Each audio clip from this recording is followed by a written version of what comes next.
এটা একটু crush chiffon ম্যাটেরিয়ালের মধ্যে থাকবে। আর এটা পুরোটা নেক, এটা ম্যাটেরিয়ালটা খুবই ডিফারেন্ট প্যাটার্নের মধ্যে।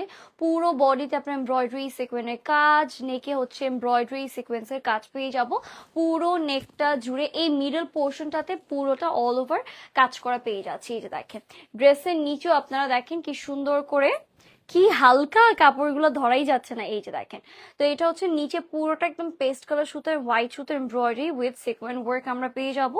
এন্ড এটার সাথে কিন্তু স্লিভসটা অ্যাটাচ করে দেওয়া আছে। এই যে দেখেন, এটার সাথে আপনারা কিন্তু স্লিভসও অ্যাটাচ করা পেয়ে যাবেন। স্লিভসের বর্ডারে কাট ওয়ার্ক করে এমব্রয়ডারি কাজের মধ্যে আমরা পেয়ে যাচ্ছি। সো আমরা একটু সেট ওয়ার্ক এমব্রয়ডারি সিকোয়েন্স, দোপাটার মধ্যে ছিটে ছিটে করে এমব্রয়ডারি কাজ পেয়ে যাব। হোয়াইট পরি লাগবে তাই না? এই ড্রেসটা খুব সুন্দর একটা ড্রেস আমরা কিন্তু পেয়ে যাব। তো এইটা হচ্ছে আমাদের দোপাট্টা থাকবে। এটাতে কি ইনারও দেওয়া আছে না? তো এটার সাথে আপনারা 4 পিস দেখাচ্ছি, ইনার আর প্যান্ট পিস আমরা কিন্তু পেয়ে যাব। এইগুলো আপনার একেবারে এফোর্ডেবল প্রাইসে কিন্তু পেয়ে যাচ্ছি। যাদের এইটা ভালো লাগছে